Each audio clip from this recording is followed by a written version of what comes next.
yeah, I think in many aspects of life, we are not doing well. And, most democracies do at some point fail. And, we've had a good run. Oh my God. But I don't know, what does it look like?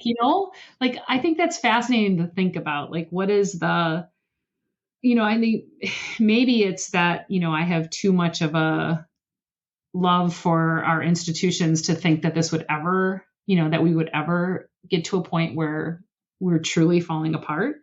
Or maybe it's just that I have a really sad imagination, but I can't think of what it looks like if it does fail.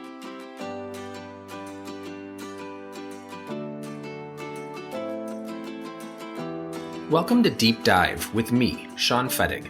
I'm a political scientist, and I'm interested in how our governments and our politicians influence our lives, but also how our personal stories influence our politics. In this podcast, I may focus on topics in the news, but this is not punditry. Instead, I dive deep into issues and stories with my guests, behind the headlines, beyond the basic narrative that's often crafted by the media and our politicians, to help us better understand each other and why we think and feel the ways we do. Welcome to a bonus episode of Deep Dive.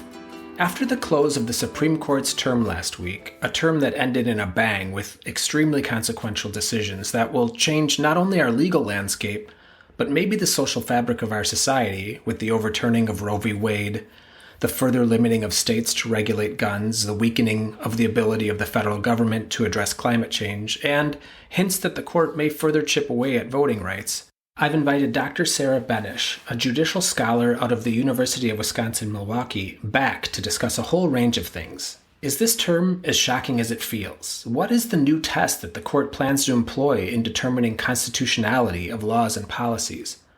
How politicized has the court become? And can it ever recover if American democracy is circling the drain, and much more?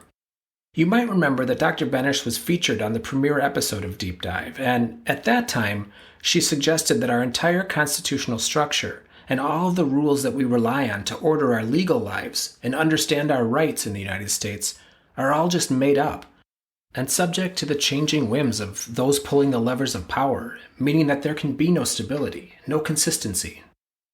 I return to this question, and I take it a step further, suggesting that maybe I don't even believe in the Constitution anymore.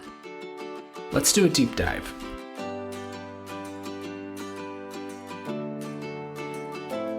Dr. Benesh, welcome back. Thanks so much.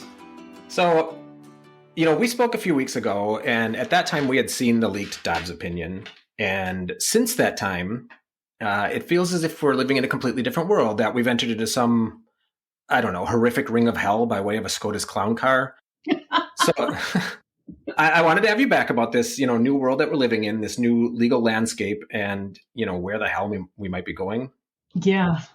And, since the final Dobbs opinion dropped last week, there's been a lot of parsing and trying to understand the implications of such a decision, overturning Roe, etc.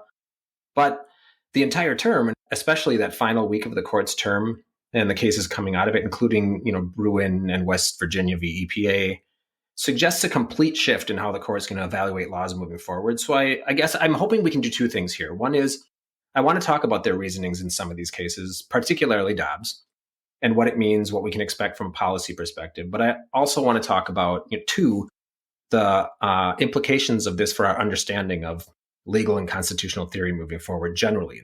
Just small questions today? Yeah. Okay. Let's do a feelings check, because like I said, you and I, well, not just you and I, we were all aware once we saw the leaked opinion of what was looming, and that, more likely than not, that was probably going to track pretty closely to their final opinion, which it did, which was, essentially the end of Roe and Casey. But it still felt like a shock to me. I know to my friends it was a shock. What are your initial thoughts and feelings about this?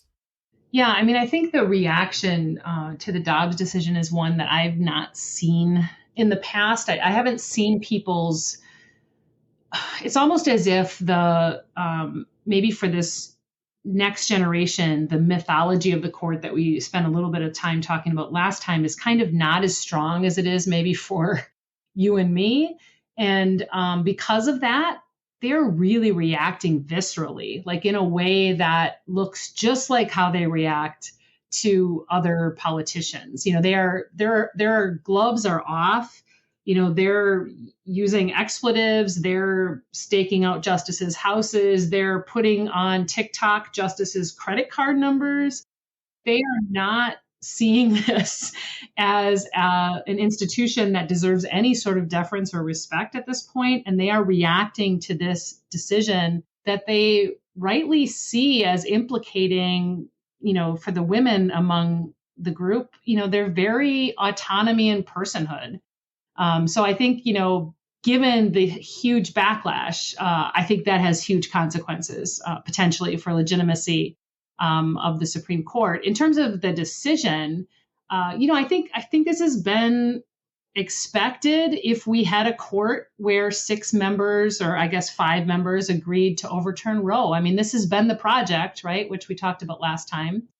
And the originalism bent of this court has been a long-term project. And it's all coming to fruition because guess what? Consequences come from elections, right? Well, it's kind of funny that we say that in the context of the court too, right?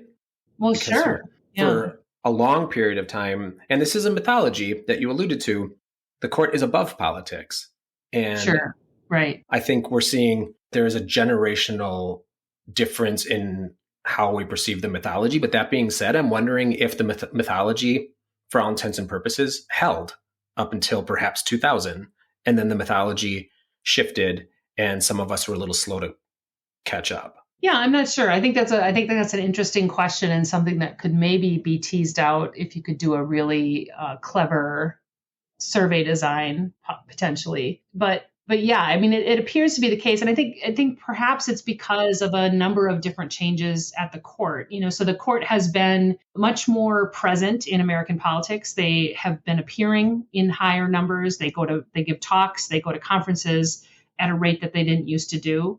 And then I think we recognize with our polarization that the Senate matters very much in this determination of who becomes a justice. And then we see these machinations of the McConnell years where a perfectly wonderful candidate that was really moderate was not even considered, when Obama was in his last term. And I think all of those things had consequences for the way people view the court. So it hasn't been a secret, and it's always been the case that the Senate decides to confirm or not confirm a justice based on ideological preferences and proximity. But I feel like it's gotten, a lot more political, and I think people notice that, even though people don't notice a lot of things. I think the general perception and picture of the court is a much more political branch than it had been in the past, and then this is just sort of icing on the cake. Do you think we ever confirm a justice that is against the ideology of the majority of the Senate moving forward? No, I mean, they don't. You can just look at the votes from the last couple of candidates, right? I mean, nobody gets the 90 some votes that Justice Ginsburg or Justice Scalia got when they were put forward as candidates. That's just not, that doesn't exist anymore. It's party line votes now. It matters. Elections matter. It matters who's in the White House, who's going to be on the court. And, that's, sort of full stop. Can you explain the court's reasoning in Dobbs and how it stacks up, not just logically, but believably against the Bruen case, which was issued just a day earlier? And where I'm going with this is that in Bruen, the court said that the right to bear arms is so sacrosanct, it's such a fundamental right that the states cannot be trusted to regulate them. And then the very next day, they rule in Dobbs that the states can and should be able to regulate a woman's right to an abortion. Right. So, I mean, the easy answer to the question of the difference between the two cases is that we have a Second Amendment that's written down that says that people have a right to bear arms. We don't have language in the Constitution that specifically guarantees anything related to a right to abortion or to sexual intimacy or to bodily integrity. It's just not in the Constitution. So I think, that's the easy excuse that the court uses to make policy in different directions in these cases. But the thing that they're hanging their entire hat on, and I think it's, really the most extreme explication we've had of originalism that I've seen in Dobbs is that it's all about history. And if you can't show that there is a right that has been historically regarded as something that is, uniquely important to American society, deeply rooted in our Constitution and our history and traditions, then you don't get to claim that right. And, as we talked about last time, I mean, of course, there's no right to abortion in the Constitution. Of course, there's no right to sexual intimacy between same-sex partners in the Constitution. Like, society evolves a lot and has evolved a lot since then. So when you decide that you're going to hang your entire hat, that all lower courts need to do, and again, we'll talk more about this, I'm sure, but this isn't an easy task. But all lower courts have to do is look and see if there's a historical precedent for the regulation or for the right that's being claimed, and then you'll know if it's true or not. Is a super backward-looking way of interpreting a constitution. Yeah, the court does something particularly interesting related to originalism here over the course of this term. But specifically, if we look at Bruen and Dobbs, is they apply this originalist theory, but they kind of build a new test. And the outcomes of it's like a stacked deck. So the point of a constitutional law theory is that it provides some stability and framework through which, we, the public, can understand how our laws are going to be crafted, how, they'll apply it, and if they meet a certain muster, so, i.e. constitutionality. And I think there's something really destabilizing that this new conservative court is doing when you pick out the through line in their reasoning in cases this past term. And one is, as you said, this shift to an originalist framework, which means that the court's now going to apply a new test, I guess, that they're kind of building on the fly. And it's kind of two-pronged. One is the thing at issue in the Constitution, or does the Constitution speak directly to it? And or two, is that thing deeply rooted in American history or legal canon or culture, etc.?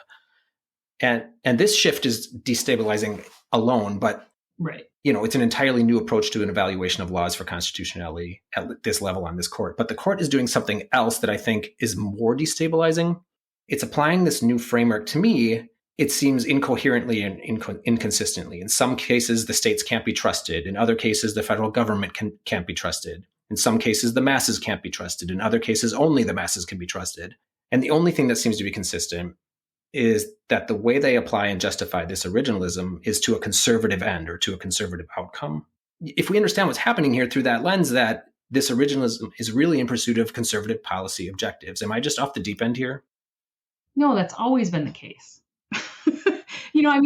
So political scientists don't spend a whole lot of time on constitutional interpretation, but there have been empirical analyses of this idea of originalism, right? So is there something that we could hold on to that would take discretion away from judges and really control the way that they make decisions and the directions that those decisions go in a way that makes it much more objective instead of subjective? And so, we argue, we could use originalism, right? And it just doesn't bear out in terms of empirics. Like it can't be that it's just coincidental that whenever you use originalist reasoning, you end up with a conservative result. It just can't be, that can't be an accident, right? And I think Breyer does a great job in the gun case, really holding the majority to account on that.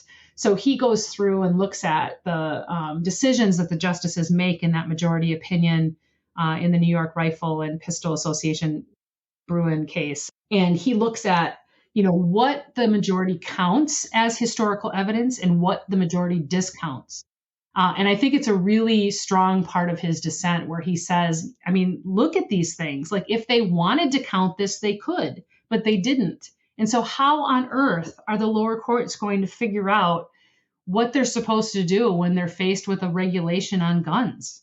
The lower courts don't have the resources that the Supreme Court has. They don't have the clerks. They don't have the access to the research. Mm-hmm. They don't have the quality of briefs and amici. There's no way that these lower court judges could spend 40 pages in an opinion analyzing the history of gun regulation in the United States to try to ascertain whether there's some analogous reasoning they can employ to a 19th century statute to the current day statute. I think he does a really great job of demonstrating what, political scientists have been saying forever, which is there's no mode of interpreting the Constitution that is without value, right? That, or without being driven by values, right? There's no value-free judging. If that were the case, we wouldn't need judges, right? We wouldn't care who's appointed to be a judge. We would have a much different system for selecting judges.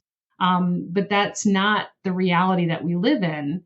And so, Harold Spaeth used to always talk about precedent and originalism and all these other kinds of catchphrases as window dressing. And I wish he were alive to see this court, because this court is the epitome of the arguments he was making. I literally was thinking, if originalism is really in pursuit of conservative policy objectives, full stop, then the reasoning is just window dressing, right? And right. I'm wondering if perhaps the direction that should be sent to lower courts is ask yourself how Thomas would rule, and then apply that test, full stop, right? Mm-hmm. Like the reasoning they give, or the test that they give, is entirely too subjective. As you said, for any lower court, what it means is across the circuit court system, they're going to come up with completely different results mm-hmm. based on this test, right? Setting up a backlog for the Supreme Court, period. Mm-hmm.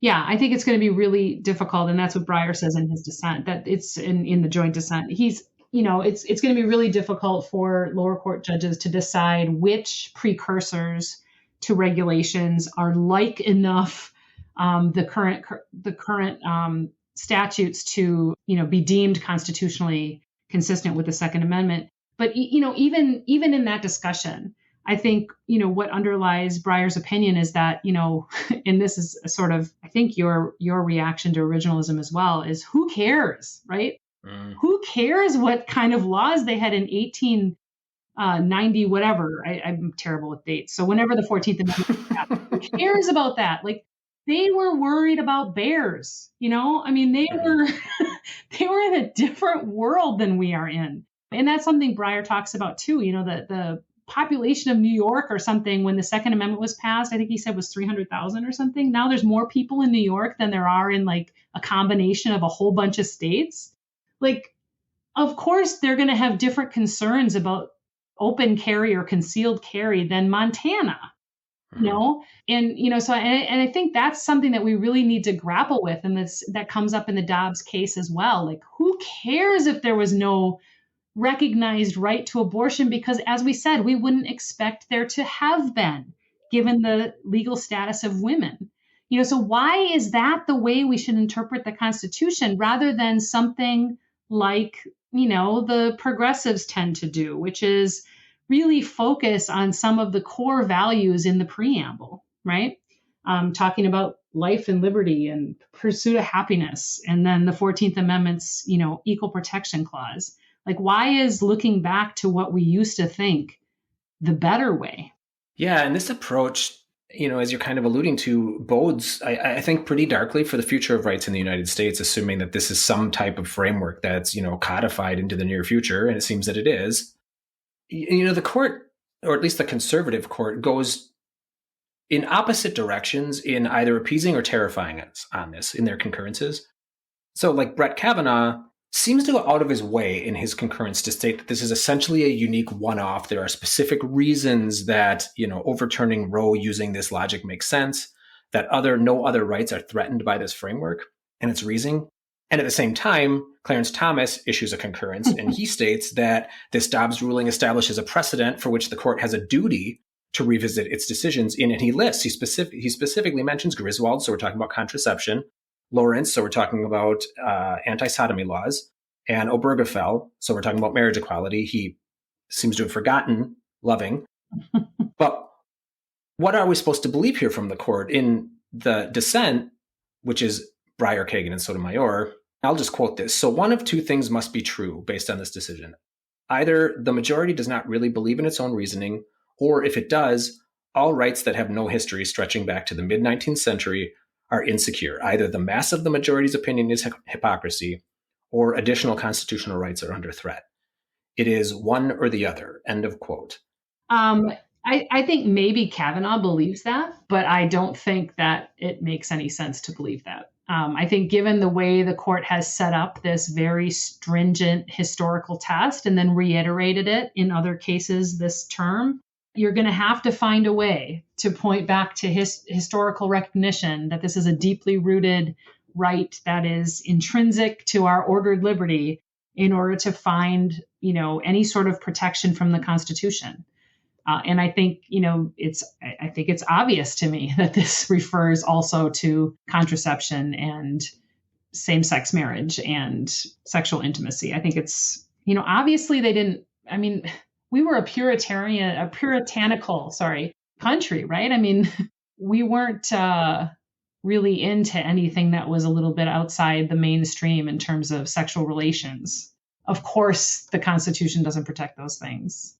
I do find it interesting, though, like Kavanaugh, in writing this concurrence, he is going to have a really squirrely time in future opinions ruling to overturn something like, or to return anti-sodomy laws to the states or overturn marriage equality or find. Yeah, I guess that's the only thing you really have. We, if you're worried about those issues, I think that's the only solace that you have is that. Which is super sad. Right. But that the Chief Justice won't go along with it potentially, and that Kavanaugh won't go along with it potentially. But, we've seen justices say, oh, this has not, Obergefell is an example, right? Before the court decided Obergefell, when it decided Lawrence, it said this has nothing to do with marriage, right? Remember that? Mm-hmm.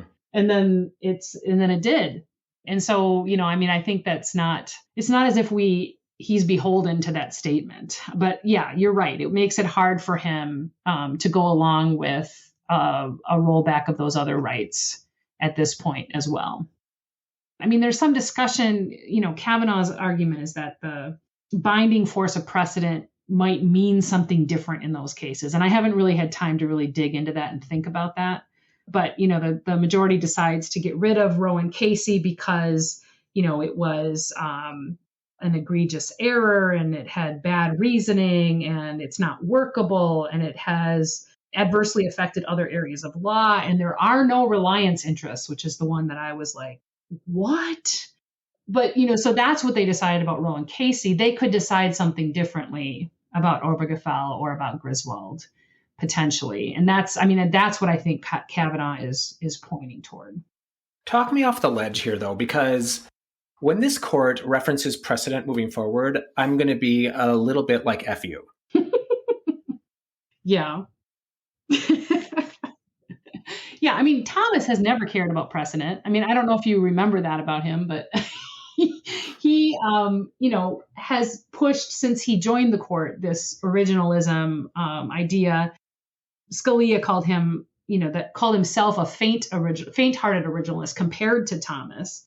Thomas is very much all on board in terms of this historical project. And so he has always said that when a precedent was wrong because it didn't rely on original intent, which is the only way a precedent is right, according to Clarence Thomas, then we should just get rid of it. And so he would get rid of all kinds of things. He dissented from I think a denial of a stay where he wants to get rid of the libel standards in Neer versus Minnesota too. He's not only about equality and reproductive rights and guns. Like he believes this across the board. So again, in many ways, precedent has always been window dressing. In many ways, the court has frequently overturned precedent, especially, when we're interpreting the Constitution. That's, incredibly difficult to amend. The court sees its role as, one that needs to correct mistakes when they're made. So, precedent is not, I don't know, as they say 55 times in the opinion, it's not an inexorable command. Mm-hmm. I'm sympathetic to that, right? Because I can imagine there was significant chunks of time in American history where progressives were happy to see precedent overturned, right? Sure. Yeah. But I'm wondering where the test is on that. And I'm not even talking, like I'm in search of some existing legal theory here. I'm trying to determine for myself where I'm not being hypocritical. Yeah. No, I think that's important because I've been thinking about that a lot too, because I The theme of our last talk was that everything's made up.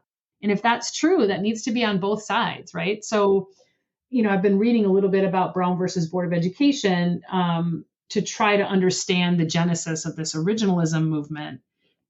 Part of the reason that conservatives started thinking about interpreting the Constitution in this alternative way was because they were really upset about the Warren Court, right? And we know that they were upset about the Warren Court. There were impeach Earl Warren, campaigns. There was a lot of unrest about that court's decisions. And so what I've been trying to do, just like you, is think about, what was the basis of the court's decisions in those cases? Why did Warren think he could make a decision that said that, segregation of kids in school was unconstitutional, or that the one person, one vote standard was something we needed to follow in redistricting? At one point, the court decided those redistricting questions were political questions that they couldn't get involved with. And then all of a sudden, they decided they could get involved. And so that court did things that made people mad too. It just didn't maybe make the same people mad, right? So I think, if we're going to say everything's made up, I think we have to talk about which of the made up things is least bad. Right. And then I think, we get to this question that you mentioned of, what's the test? What's the standard, right? So with the gun case, all of the circuit courts were happy because they were using a two-step standard to decide whether or not a gun regulation was unconstitutional. First, they were saying, is this a situation that is reached by the text and history of the Second Amendment? And then if it's really intrinsic to that Second Amendment right, we're going to use strict scrutiny. And we know all about scrutiny from equal protection cases and free speech cases. And if it's not, then we're going to use heightened scrutiny because we don't think it should go down to this rational basis test. And we know how to do that. Courts know how to do that. The circuit courts were happy. All was well, right? And New York had this statute since 1911. It's been around for a while. But all of a sudden, something changed. What changed? The justices on the Supreme Court, right? And so somebody decided to challenge the New York statute, and the court decided that the circuit courts weren't right in using that two-step method, and instead they had to just go with the history. And so they had to find some sort of historical precedent for that right, or for that regulation being constitutional, and they couldn't, according to the court, and so it's unconstitutional. What we're left with is, what political scientists have been saying all along, which is that the Supreme Court justices decide cases on the basis of their policy preferences. We know that for many reasons, in many ways, in many directions, and a lot of it has to do with how they're selected. So we need to accept that and then decide, what are we going to do about that in terms of interpreting the Constitution, resolving disputes, the power of the court, the size of the court, all of those kinds of things. So what are we going to do with this information that we've had for a long time, that maybe is just now dawning on people? And then see what's a better argument, right? So do the living constitutionalists have the better argument, or do the originalists have the better argument? And, for a while, we're going to be stuck with the originalists because that's the way our institution is designed. Do you feel like the originalist test, irrespective of ideology, would help you to determine the outcome of a case in front of the court? Again, I think, so number one, history is not a monolith, right? I mean, you can't just decide what the history of any given thing is. Historians disagree over everything, right? So history as a social science is a difficult endeavor to begin with. It's hard to know what's true. And we always have new evidence that comes down that says, oh, what we thought was true wasn't true, right? So I think in that respect, that makes it really difficult to use it as a deciding principle. What was your question? I'm making a point, actually, which is that we don't need their test. What we need is their ideology, full stop.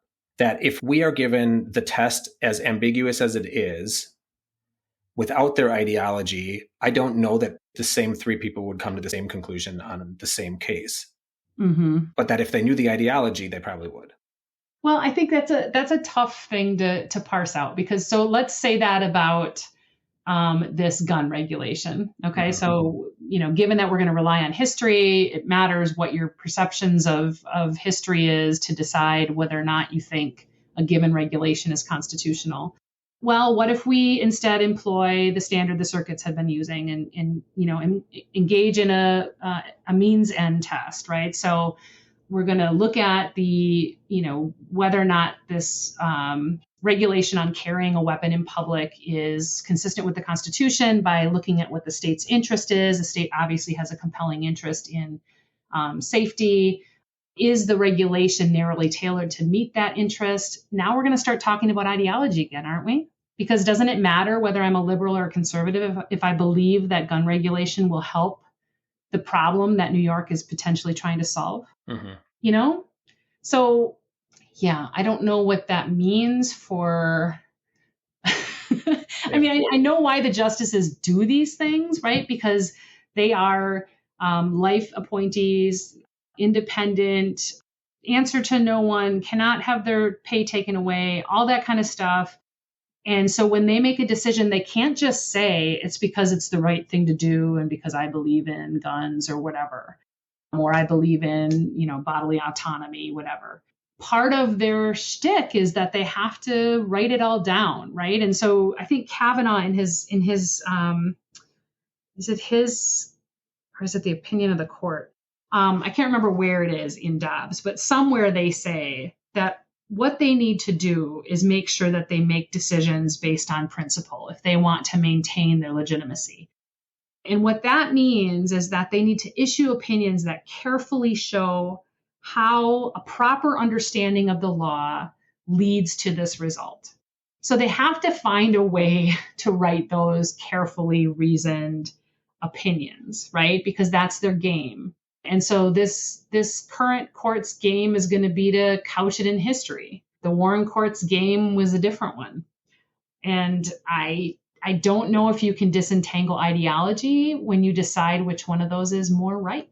This brings me to, something that Alito wrote for the court in the majority opinion that I think is a massive disconnect between the court and the public as it views what their job is. And so in the majority opinion, Alito writes that the court cannot know the impact of its decision in Dobbs, to which I say bullshit. There's a lot of extensive research here.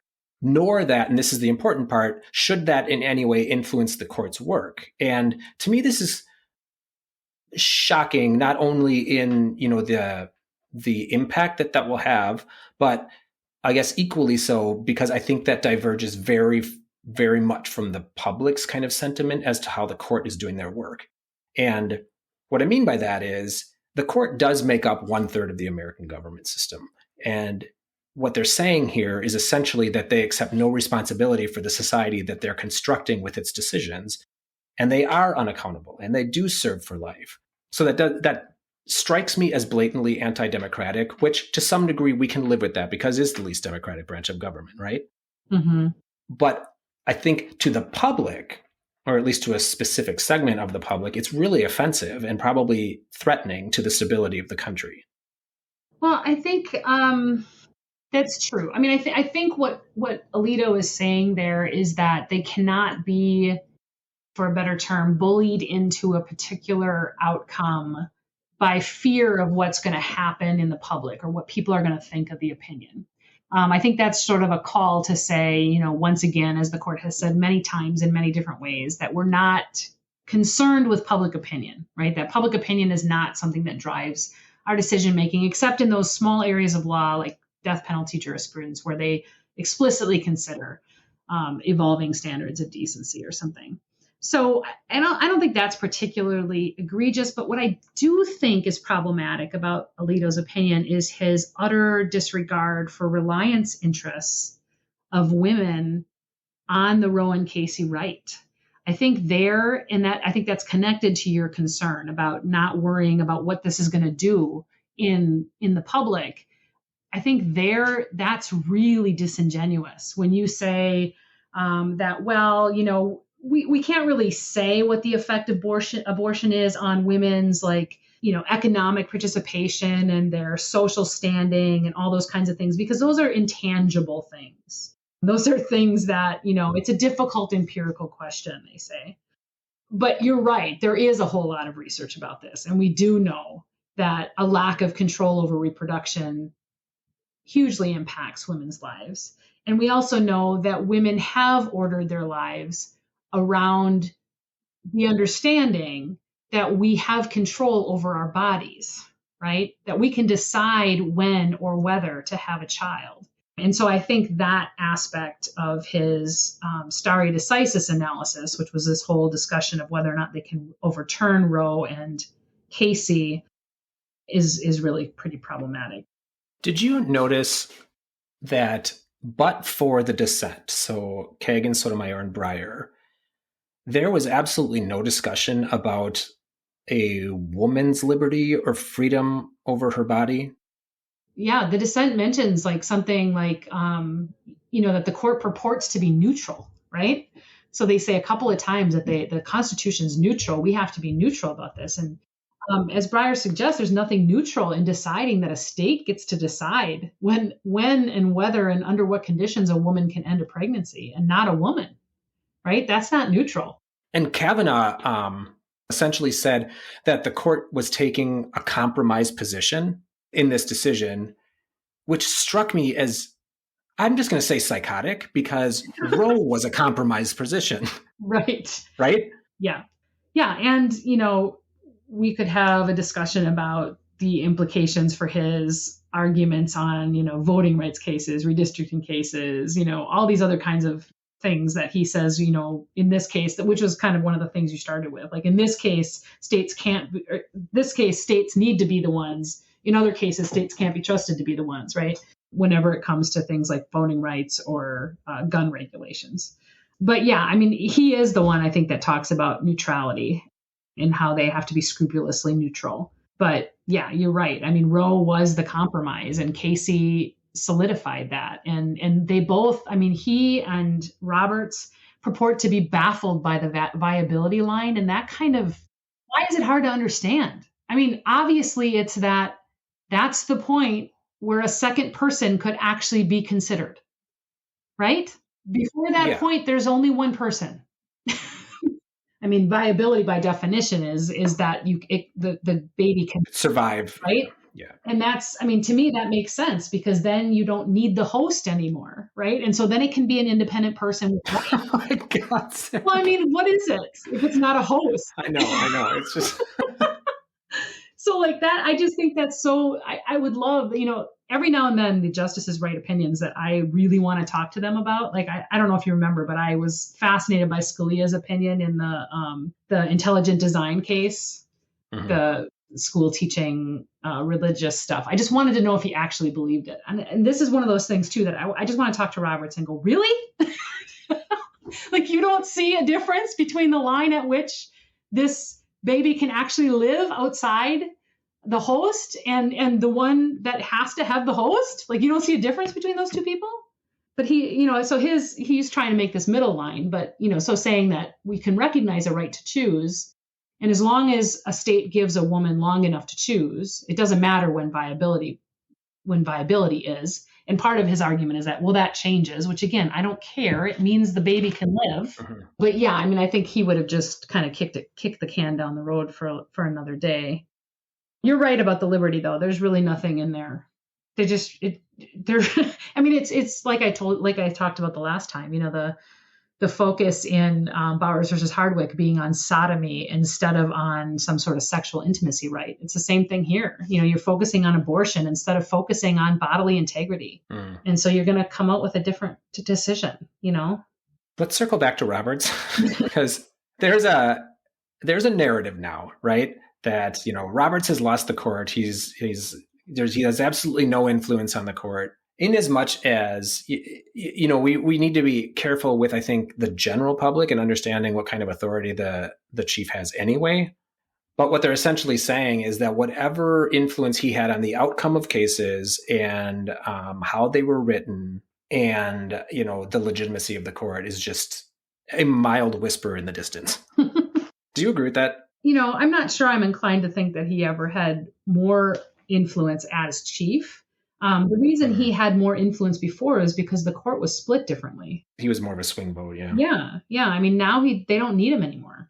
So like, I mean, I don't think, you and I have done some work on chief justices. There's nothing magical about the chief. Like they're really kind of I mean, they have a few powers that can be influential, like the power of opinion assignment if they're in the majority, or, some of the agenda setting aspects can be influenced by the chief, but there's not a whole lot of power there to be in control of a court. Mm-hmm. So I don't know. I just kind of shrug when people talk about him losing control, because I don't know if he ever really had it. Yeah, I guess that's where I'm going with, what the general public perhaps understands anyway is, a suggestion that he had much outside of his position on, the ideological spectrum at any given time. Right. And that's something I'm sure that the public doesn't understand, is that, what changed is not how the justices that are on the court feel about Justice Roberts and his chief justiceship. Yeah. What changed is the people on the court. And that's always the thing that changes when we see precedents overturned and when we see directions change. I mean, it's always the justices. Perhaps the only difference for Roberts now is that he still has that glass of wine, but he cries into it. I used to have power. Or not. Yeah. I had the illusion of power. Yeah, people thought I did. So you've mentioned this, we brought it up a couple of times, but in our earlier conversation, you had said that you were becoming convinced that this is all made up, that the rules we play by are not rules, they're norms. And if one player or actor or institution is willing to flout those rules, it's kind of laid bare and we're left with a constitutional crisis. And in many ways, again, we've talked about it, but Trump shredded that fabric, as has the Republican Party, but now the court, it seems, as well. And I think they did this in Bush v. Gore when they decided the 2000 election, saying that it was a one-off, there's really nothing to see here, nothing to worry about. But now, and at least this is my framing, there are contortions to justify this, this like competing legal theories to come to purely partisan conclusions, or at least to kind of contort their own legal theory to, a partisan objective. We saw that with Bruen in one day, Dobbs the next. To me, it seems to peel back some kind of a facade, though, that they're not really hiding it anymore, that this is purely partisan. It is toward an ideological end. But I'm wondering where this takes you in your thinking that this is all made up. Does the court come back from this in any respectful manner? Oh, I don't know. Or tell me the court's doing nothing new. It's not. Well, I do think that the originalism majority is new, right? So having a majority of justices who are interested in pursuing this originalism project is new. And I think part of that is because the conservatives in our country are different than they used to be. Republicans are not the same as they used to be. Polarization has really affected, I think, the way that we see ourselves in government and outside government and vis-a-vis each other. So I think that's changed. And I think the court is reflective of that. I don't know what to do with the court anymore. I wonder if people that have studied the court, so, you and I included, are the last to give up on, as you mentioned, this newer generation that's come up, or the latest generation that's come up in a relatively politicized court, has their finger on the pulse more so than us. So we're going to be grasping at straws in the dark to try and explain and understand a court that is probably pretty clearly understood if we just assume this is all purely ideological. And I don't mean not pretending they're different. Yeah.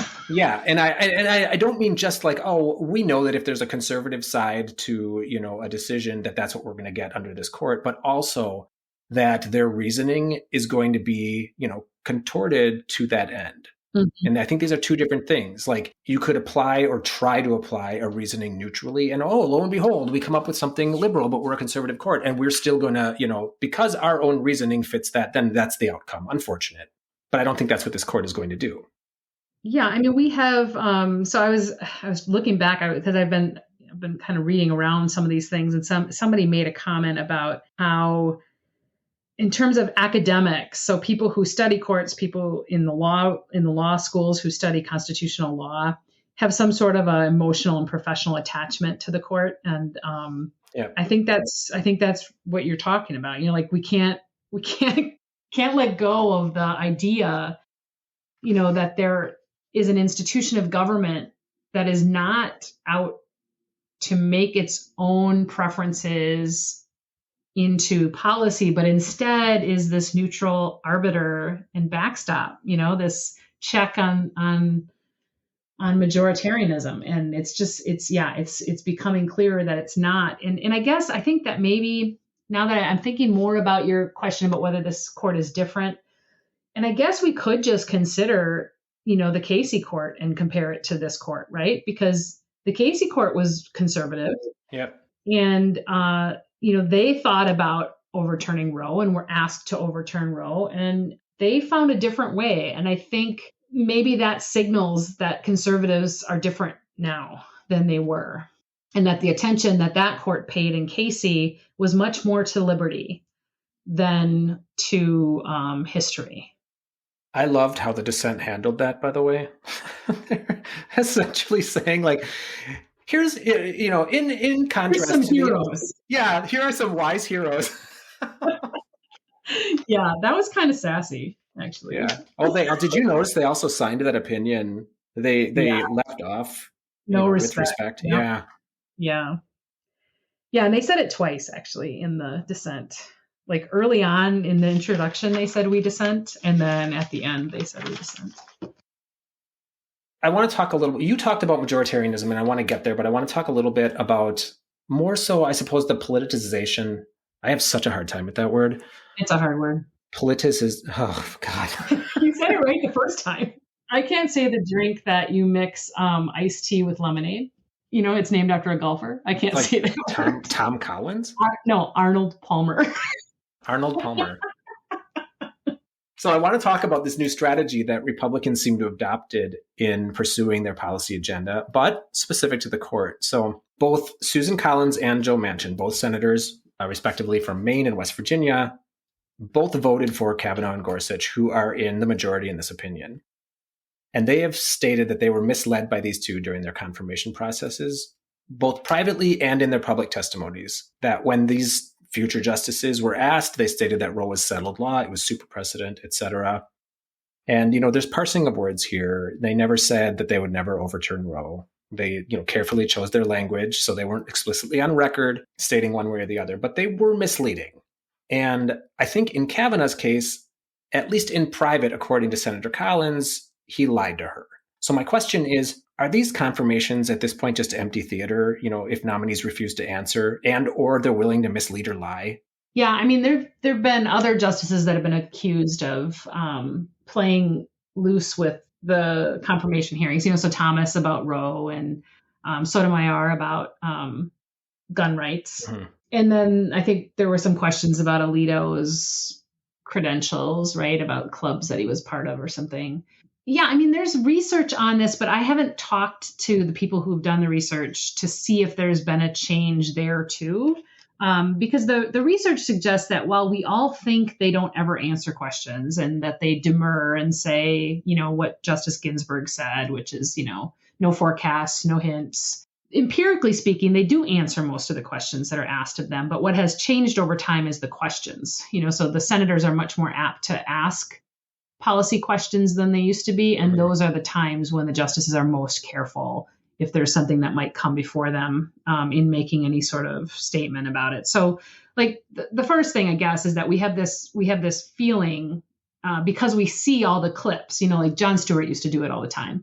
And I think Colbert did it too, where they take, a compilation of all the times that justices would say, well, I don't want to talk about that specific thing because it might come before us.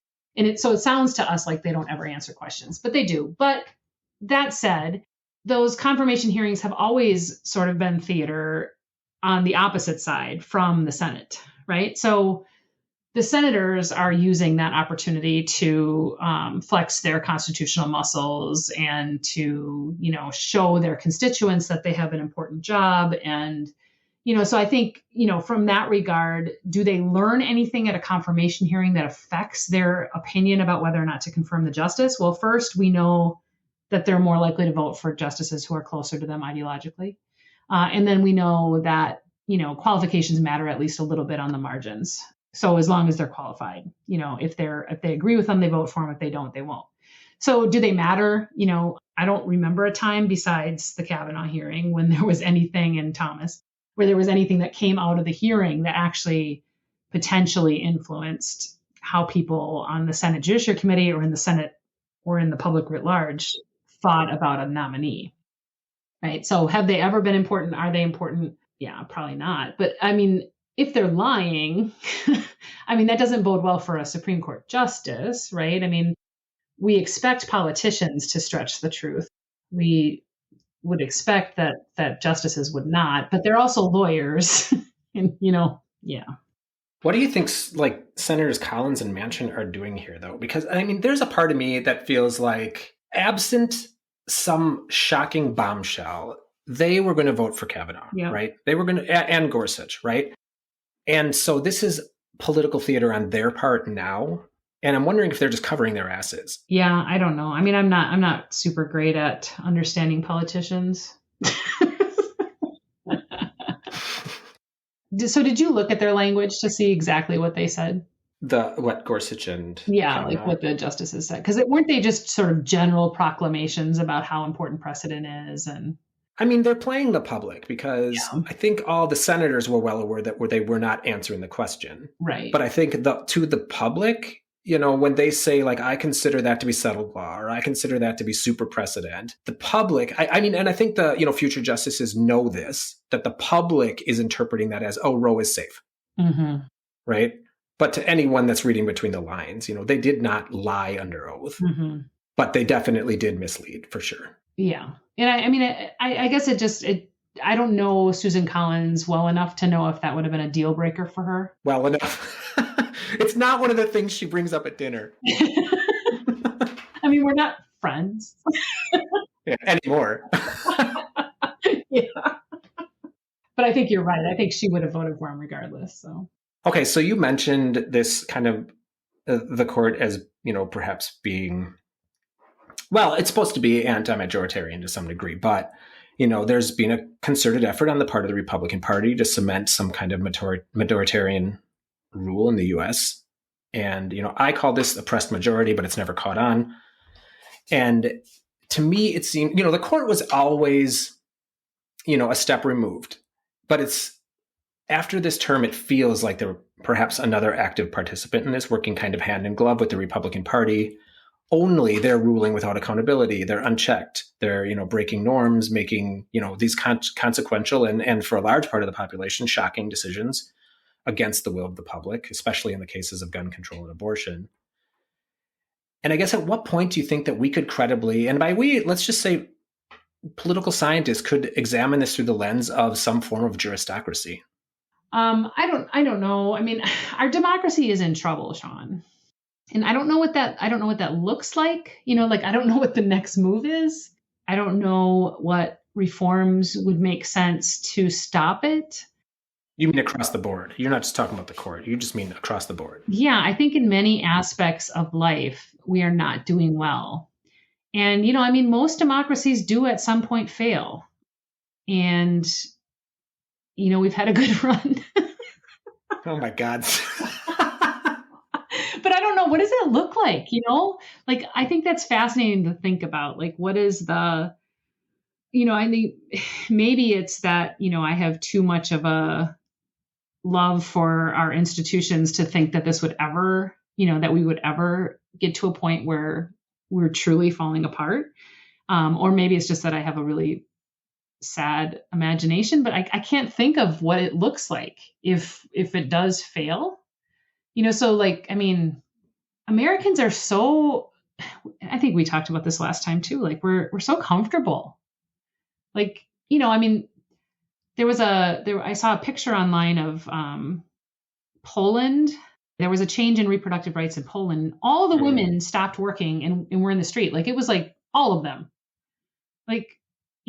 We don't really, there were a lot of people that got together to protest this decision, and there are lots of plans for future protests as well. But I don't know. I don't know what it looks like when our democracy ends. Mm-hmm. And to be clear, Poland still has that law. Right. So. Well, that's true too. It'll take a while for anything to happen. And that's true of any government, I suppose. Yeah, I mean, now I think, part of it is, so the court talked a little bit about how Casey wanted to try to solve the problem so that it would stop being so divisive or whatever. And, they kind of chastised Casey for failing. But I mean, this does not help, right? Because now the fight is across the individual states, and it's like, people's citizenship and their rights are going to depend again, and this has happened in other situations as well, on where they live. And it's just, I mean, a real mess, I think. Mm-hmm. I mean, it's actually more dystopian than that, I think, with these new measures to punish people across state lines Hey, I just read that there's a case out of Texas that used an internet search history against a woman to bring charges about an abortion. Like it's like, it just, I told you last time I was watching Handmaid's Tale. Yeah. I mean, and then I saw a protest after the Dobbs decision, and they used tear gas on the protesters. And I was like, oh, geez, this looks a lot like those flashbacks in Handmaid's Tale to the fall of Gilead, fall of the United States and the rise of Gilead. But do you spend some time really thinking about this? Like what, you said we had a great run. I mean, I don't know. I mean, if we accept that perhaps we've been a democracy maybe since the passage of the Civil Rights Act. Yeah, you're right. We didn't do very well. We had a good 50 years. Like, do you spend any amount of time just trying to imagine what that does look like? Yeah, I don't know. I mean, I obviously haven't spent enough time thinking about it because I guess because I don't really believe that our government will fail. I mean, the January 6th thing, like, have you watched any of that? Yeah, of course I have. Like that's amazing, but it didn't work. And so then I'm like, okay, well, that's fine. Then I'm sure we'll be fine. I'm just living in some kind of I don't know, dream world of some sort. Did you see the court's approval rating lately? Yeah, I saw it was pretty low. Like 25%. Yikes. And I think that came immediately after the decision. So I'm really interested in seeing what it looks like later this summer. Yeah. Yeah, we were, I have my graduate student and I we're working on this big appearances project. And so and then she's also working on a shadow docket project. So we've been in the field with some public opinion surveys. Mm-hmm. So we did, our first survey was like right after the Dobbs opinion got leaked. And we were like, oh my God. So like totally screwed up our research. So then I was like, well, I have a little bit of extra money. Let's do it again when they decide it. And then let's do it again in August. So that's going to be really fascinating to see if so first the leak and then the opinion, and then we'll see how quickly Americans forget about things because, they tend to do that. We'll see if the courts, I mean, I don't suspect it's going to rebound in the same ways that it has in the past, because like, as we were talking about earlier, it seems like people have maybe a clearer political view of the court than they used to. So we have this belief, or we've held this belief that, all the court has is its legitimacy. And that legitimacy is tied to its, approval. And I'm wondering, okay, so now they're at 25% approval. And then like, if we take this equation, then, okay, low approval, what does that equal for legitimacy? Mm-hmm. And then by extension, what does that equal? I don't even know, question mark for the court. And I'm wondering if, along the lines of this is all just made up, is like, oh, here we are where all of that is broken. That equation is broken. And does it matter? Like, does it matter if the court doesn't have legitimacy? Yeah, because people are going to stop listening to it. So I think that's going to be an interesting aspect of this. So like, take Wisconsin, for example. Wisconsin has an 1849 statute on the books that criminalizes abortion. Never repealed, because we also still have a statute that if you serve apple pie, it has to have cheddar cheese on it. We don't clean up statutes, right? So, clearly the Roe versus Wade opinion overturned that statute. And so then the legislature legislated about accessibility of abortions under the Roe and Casey standards. And now we don't know what we're supposed to do, right, in Wisconsin, because now Roe versus Wade happened. And so do we revert to the 1849 statute? Do we revert to the other statutes that the more recent legislatures have passed? Do we need a new statute? And so the governor said, I'm directing my attorney general not to enforce the 1849 piece of legislation. And the Attorney General said he has no interest in having anybody enforce it. And the Dane County District Attorney said he's not going to enforce it. And the Milwaukee County said he's not going to enforce it. So if that happens, like at a bigger level across the country, because nobody cares what the Supreme Court says anymore, that'll have some pretty big, like everyday sorts of consequences, right? I mean, that's essentially, it's a form of nullification, right? Right. And I think that's the part of legitimacy that is, that's where it gets tangible, I think, is when people are willing to work against opinions, or when people that are empowered to implement decisions decide not to. And we know that, in general, that has never been the case. Like, generally speaking, cops comply, teachers comply, school boards comply, lower courts certainly comply. But yeah, once you lose that legitimacy and some of those outside actors stop complying, there's going to be some policy consequences for sure. So you've previously said, and this is a quote, that you bristle at court curbing measures. Mm-hmm. Do you maintain that? Again, because I lack imagination and I don't know what's going to happen. And I also fall prey to that thing I said earlier about how academics have this special place in their hearts for the court. Mm-hmm. It concerns me, but it certainly, I would end the filibuster before I change the size of the court. And that could fix some things, first of all. If you have a situation where a court is completely politicized, if you have an institution that's not working the way that we think the institution ought to work, then maybe you need to start exploring ways to make it work the way it's supposed to work. Now, how do we decide how it's supposed to work? Framers were pretty quiet on that whole thing. Yeah, maybe a little too quiet. Yeah, I can't really look to history for that. Irony. Yeah, exactly. So I'm going to pose something to you. I don't care if anything's constitutional anymore. Like, quote unquote constitutional. I mean, okay, so you wait a minute. You're going further than me and saying the Constitution is fake? That I just don't care. You know what? The Second Amendment, I don't care. Get rid of it. I don't care. And not because I am pro-gun control. It just makes no sense, right? And if something makes no sense, it's useless. Just get rid. I don't care. There have been calls to repeal the Second Amendment. I just can't anymore when people are like, well, that's unconstitutional. Today. According to who? Today. Yeah. Like, no document written by a certain group of people at a certain point in time should imprison future generations in perpetuity. Yeah. And I think what this court is doing is, to me, it feels chaotic. And I believe it is true of a significant chunk of the population. It feels chaotic and it feels illogical. And it clearly runs counter to public opinion in a lot of areas. And when the court says essentially, like, we do not care about the damage, or we're not going to consider the damage that, flooding the streets with guns might have on the public, because that's not our job. I think that just doesn't sit well with people.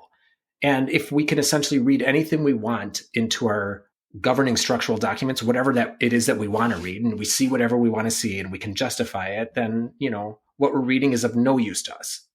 Well, and I think what makes it increasingly difficult as well is that, so the response from the court when they say that they're not going to recognize these constitutional rights, or that the court's role is not to, adjudicate these kinds of moral questions or whatever, is that they are then relying on a dysfunctional legislature, right? So their suggestion is that, this is something the state should do, or this is something Congress should do, like in the EPA case, which I can't talk much about because I am not good at administrative law at all.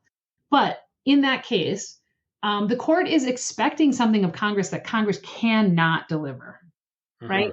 Congress cannot get into the specifics of carbon emission regulation. Congress can't pass anything, right?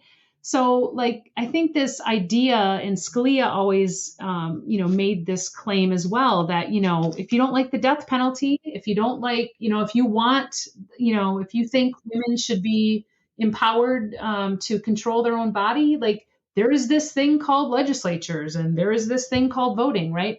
But it's disingenuous to say that when the voting structures and system is so broken also, right?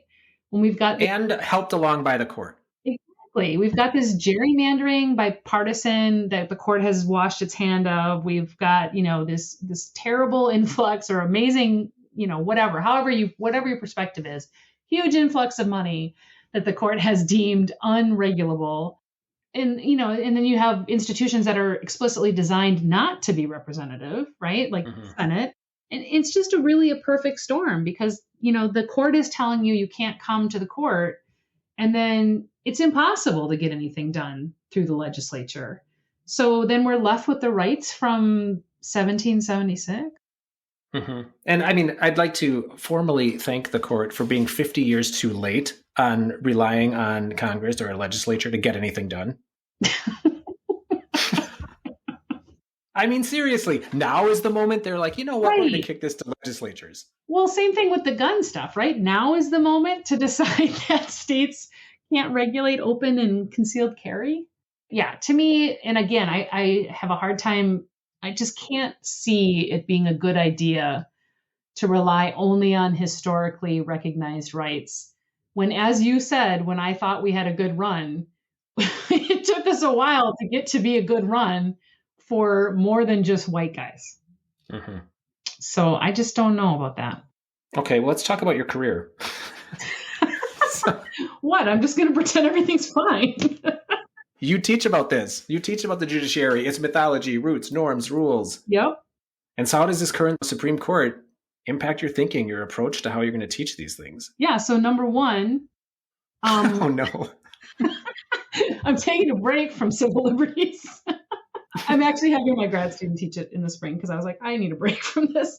No, but I've always told my students this stuff, so like we looked at, Roe and Casey and then, some of the decisions that came after. And we track the justices, and we see the changes. I mean, every area of law that we cover in civil rights and civil liberties has some changes over time because we start with the Warren Court and we end with the Roberts Court. And so we always talk about the role of who's on the court in terms of what the law is. And that's never, again, it's never been a secret to political scientists. And so I would, just continue in that same way. Obviously, I'd add Dobbs to my syllabus. I would add the New York Rifle Association case to my syllabus.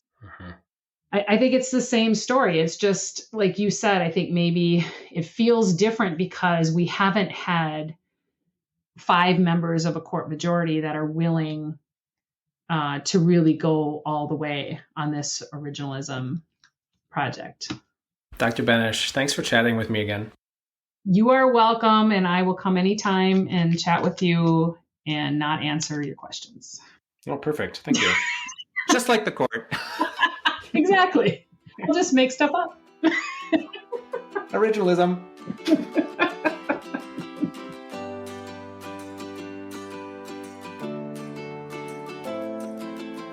Thanks for checking out this bonus episode.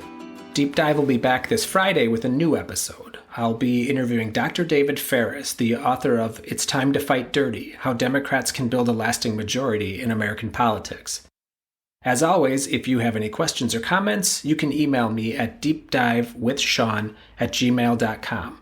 And you can follow the podcast on Instagram at deepdivewithsean and on Twitter at deepdivesean.